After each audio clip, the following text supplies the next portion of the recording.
Yan, ito nga guys, kapag na-assign ako sa dementia ward, kailangan ko linisin yung lobby. So, itutur ko kayo habang walang mga tao. Yung lobby nililinisin ko. So, ito nga yun guys. Ayan, lobby to. Ayan, lobby. Kasama na yung cafeteria. Tapos sa likuran ko, ayan, hanggang dito. Tapos may toilet dito. Isang toilet. Dalawang toilet. Ayan. Hanggang dito, lilinisan ko yan guys. Itong toilet na to. Lobby pa lang to Wala pa tayo sa facility room. So hanggang dun sa likuran ko guys, mayroon pang mga toilet dyan, lalaki, at saka yung staff area kung saan kami nagbe-break time. So ito yung lilinisan ko guys. Tara, samahan nyo ako maglinis ngayon.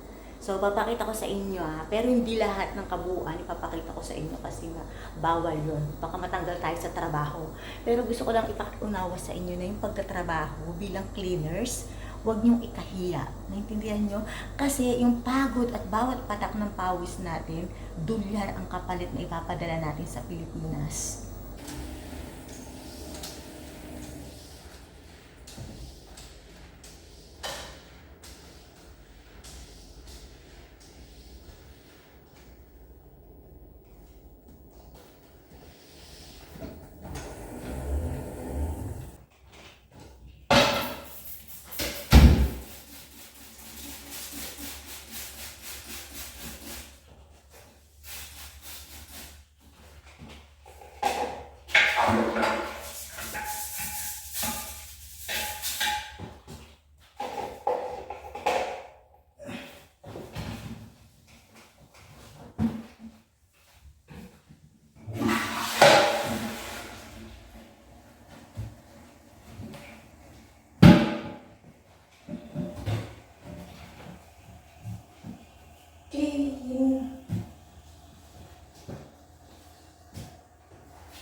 Ayan guys, ganito tayo naglilinis ng kubeta.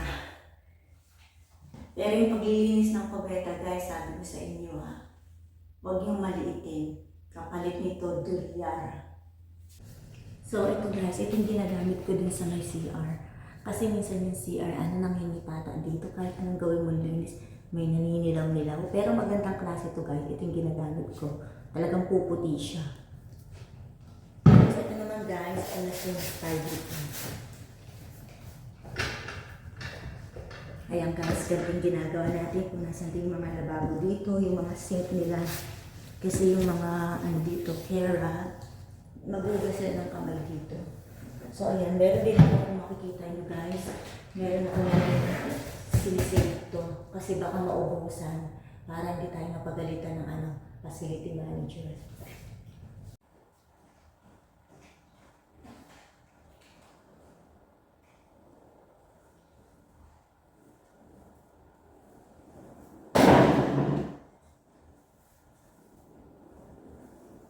So, ipasok ko yung trolley ko dito sa staff room kung saan kami nag-break.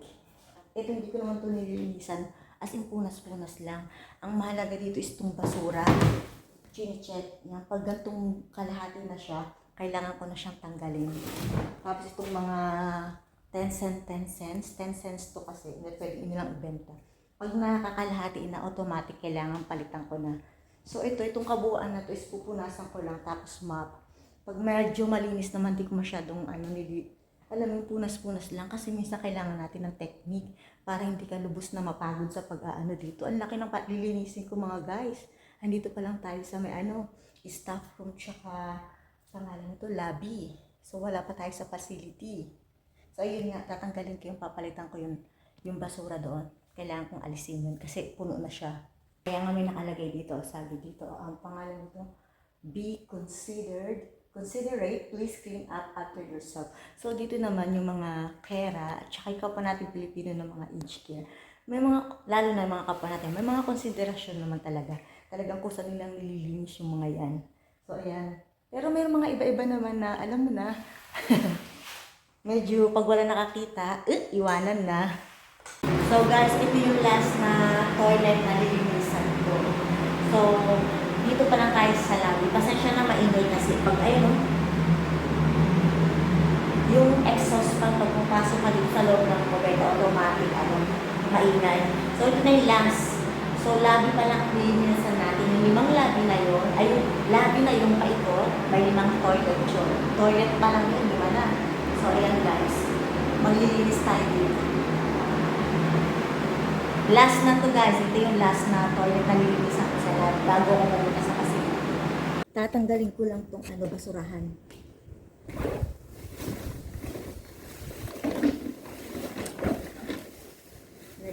Nalinis na natin yung buong lagi. Ito na siya. Yung basura. Tatapon na natin. Samahan nyo ako. Tapon na. Lakad tayo sa labas.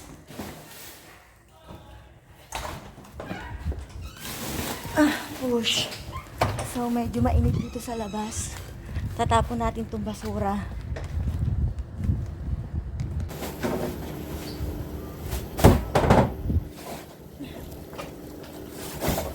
Ayan. Natapos na natin yung lobby. Punta na tayong facility. Nandito tayo sa cleaner staff room.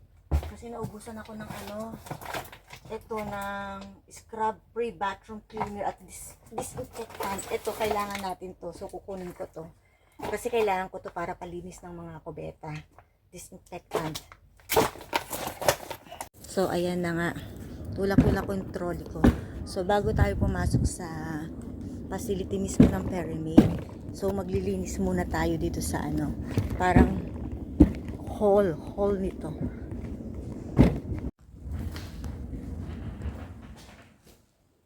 Wait. Uy, goodness ka. Ayun nga. Kanina hindi ko na kayo doon sa may hallway. Kasi bawal, may mga resident. Bawal yun. So magtapon tayo ng basura. Yeah, basura. Ayan yan, di ba? Kung napansin nyo, nakatatlong basura ako. Baho dito. Yan, tapos na ang work natin. Hugas na ako ng kamay. Pauwi na tayo. Diba? Sabi ko sa inyo, laban lang. So, ayan mga girls, tapos na yung work ko. Sunday ngayon, di ba? Sabi ko sa inyo, double pay. So, dito ako sa work ko ngayon. Ipitan ko lang buhok ko. Oh, nahulog. Nahulog pa yung ipit ko. Yan. So, pauwi na ako. Susundin ako ng asawa ko ngayon. So, andito ako sa pangalan to facility. Facility for the cleaners. So, hintayin ko yung asawa ko. Pero lalabas tayo. Yan. So, maganda ngayon. Double pay ngayon. So, pakita ko sa inyo yung pinagtatrabahuan ko Pero hindi naman kabuuan. Kasi alam ko bawal yun. So, ayan, di ba?